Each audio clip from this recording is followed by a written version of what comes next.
So the question is, where does that go?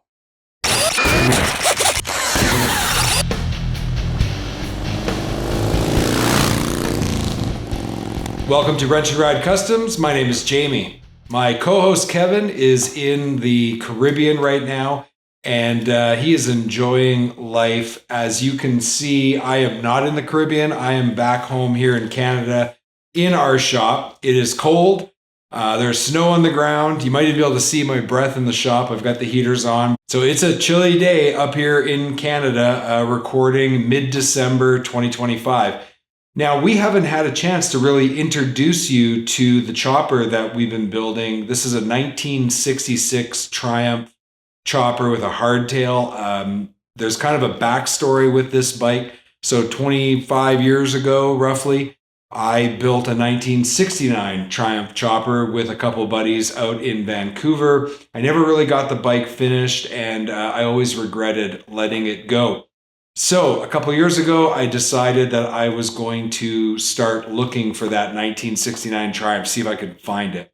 I tracked it for a while, got as close to finding who owned it up to a couple years prior to that. But then the trail went cold and I lost the bike. I could not find it, couldn't figure out where it is and who owned it. So started looking for another build, and I found this 1966. Bought it off of old motorcycle shop in Calgary and brought it home last January. But it was just a roller. We took it right down to the frame, and we rebuilt the whole bike, and I'm just about done. So today I'm going to do some work on the fuel system, and I'm waiting for a couple custom weld bungs for the tanks, but we will be able to rebuild the carbs. We'll be able to get the new fuel line assembly installed and get it ready so that when those weld bungs come in, I'll get them welded into the tank, and then we should be able to hook up the fuel system. And at that point, this Triumph chopper will be ready to be started. And it hasn't run in over 10 years.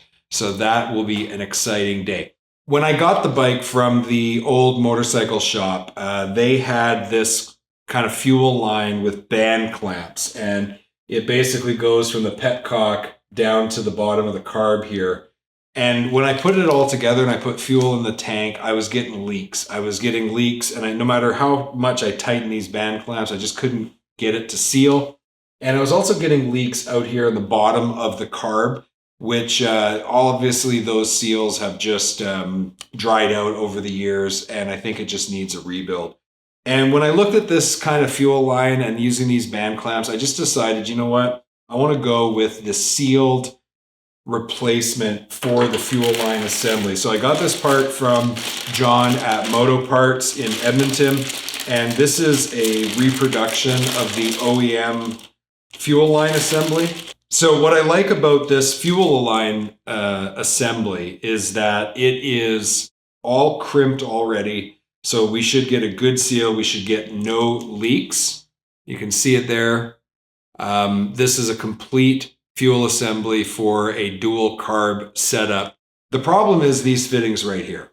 They are 1/4-inch British pipe thread.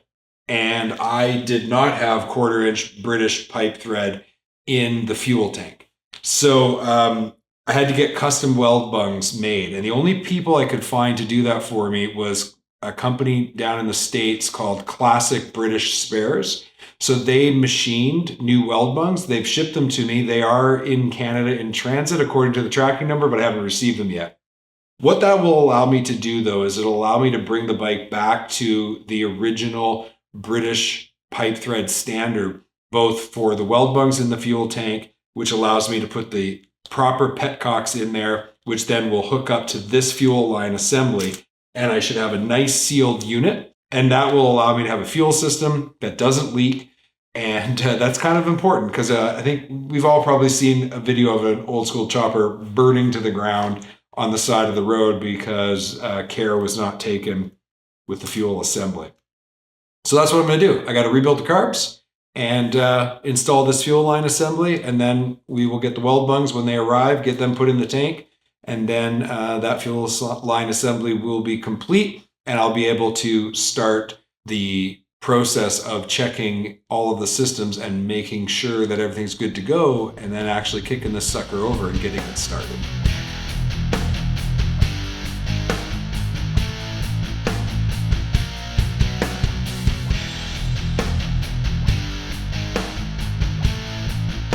I got the carb removed, and now I'm going to take it over to the bench and finish disassembling it, clean it, rebuild it, and then we'll reinstall it on the bike.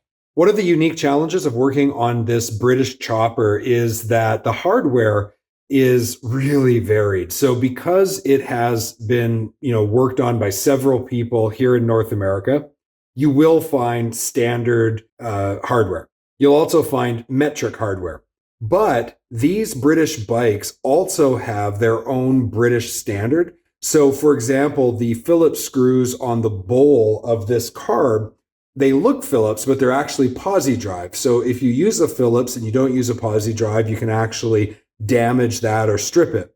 In addition to that, you've got British standard cycle threads. You've got British standard fine, which is the thread that I had to use for one of the plugs. And it took me forever to find that plug for the primary side of the motorcycle. And you actually need specialized tools for that. So just like with a standard or metric, it's a different wrench or different socket.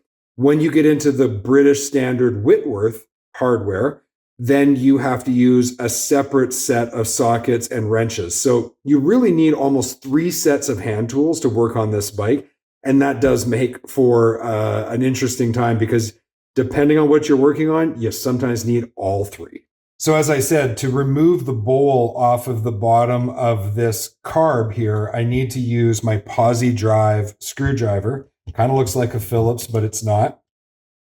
So I'm going to take that off. And what I want to do here is I want to change this gasket. I've got this kit, came from Moto Parts from Edmonton. For the AMAL carburetor. This is for the 600-900 Mark I style. And it just comes with all of the different seals so that I can get this carb completely rebuilt and back up to standard, where hopefully it won't leak fuel. So you got to kind of move slowly when you're doing this. And what I discovered is that these replacement gaskets are actually directional. So if you were to try to put this one on this carb, and it's for the other carb, the right side, because I'm working on the left side, you'd actually be having to put it upside down. I don't actually know if that's important, but I'm going to make sure that I just do it the way that it was and kind of put it back to that standard so that I don't have a problem later. So now that's just going to go on there. All right, and now I should be able to put the cover back on. This cap that goes in the bottom has like a felt, and there is a replacement felt in the kit. So I'm going to change that now.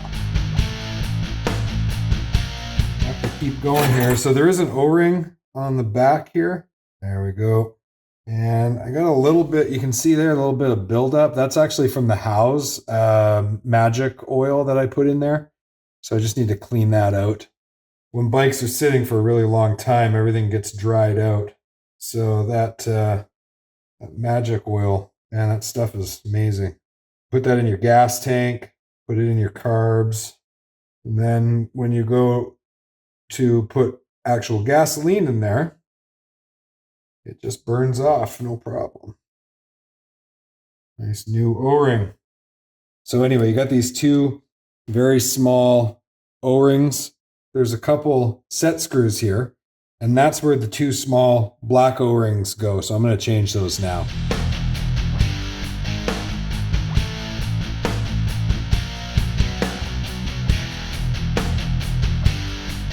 Okay, that O-ring is tight. Now we can put that back in.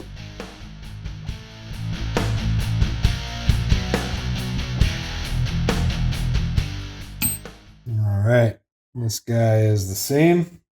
Yeah, man, this is not easy. I don't know if I'm doing this the right way or not.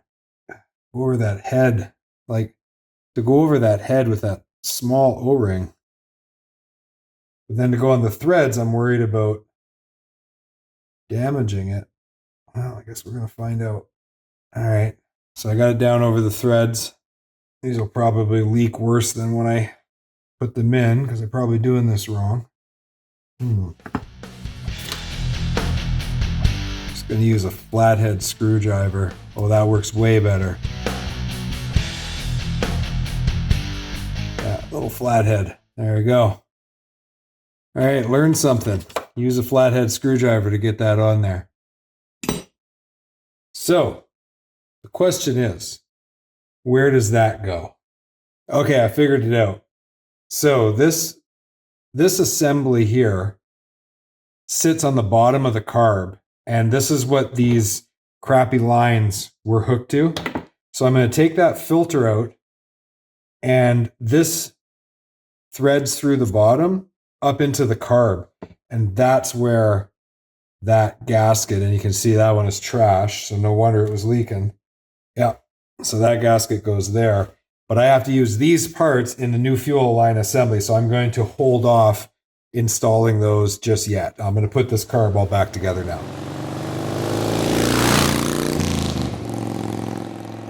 All back together, good to go. Yeah, rebuilt carb.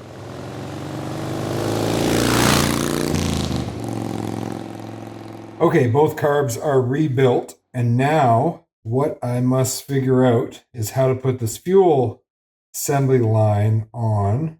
I'm kind of thinking that it may be easiest to install the carbs back on the bike and then put the fuel assembly on after that. I'm going to try that.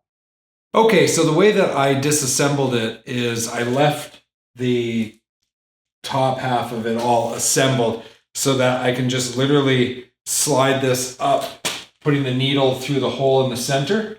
Yeah, and there's actually like a little notched part that lines up.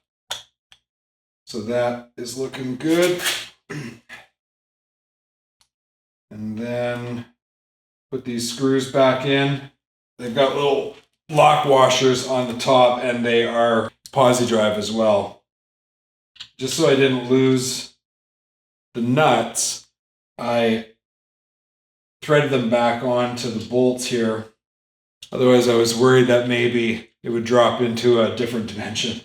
If I lost one, especially with like an old school chopper like this, where the parts are not guaranteed that you're going to be able to find replacement parts for every part of the bike, so you don't want to lose anything. Okay, so now I can thread these nuts back on here, and that will hold the carb in place. And the one thing you have to make sure is that that little O-ring that you put on the backside doesn't fall off. Sometimes it's just easier to get this stuff from the other side. There we go. So I'm doing this by hand, and then I'll tighten it up. And this is an example where this bolt and nut, they're standard, 1/2 and 9/16. Like I said, this bike has a little bit of everything. Now, I didn't go full snipe on that because I wanted to make sure that it's tightened evenly. All right, that's feeling pretty good. And then that's tightened back into place. That's feeling pretty good. Now, I'm not going to put the filter back on just yet, which goes on this sleeve here. I want to make sure that I've got room to work to get that fuel assembly line in there. So now I'm going to go and do the other side.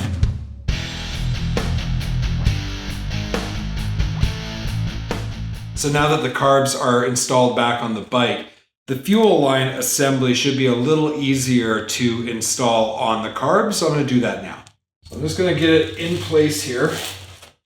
So this bolt here, and then you can see the filter, that slides up inside of there. And then that.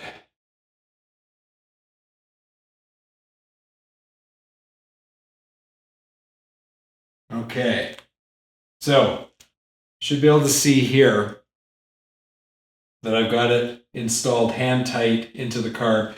This here is going to go up to the petcock, which will be in the gas tank. But I can't install the petcocks yet because I don't have the weld bungs in the tank. Once I have that all done, I can finish this job.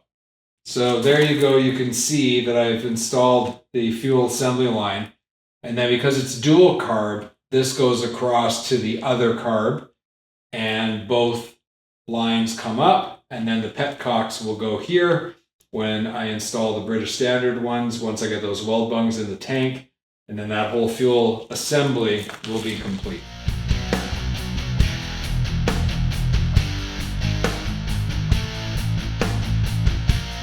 That fuel line assembly is now installed. The carbs are rebuilt, and I just have to wait to get those weld bungs installed in the tank.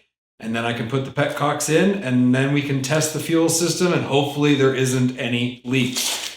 I will now put the filters back on the carbs, and then today's job is done. And that is what it takes to build a chopper. You solve one problem at a time, and you just hope that what you've done will work. If not, you have to come up with a new solution. But to me, that's what building a chopper has been all about. There we go. Looking good. All right, looking forward to the next video. Talk to you soon. Bye.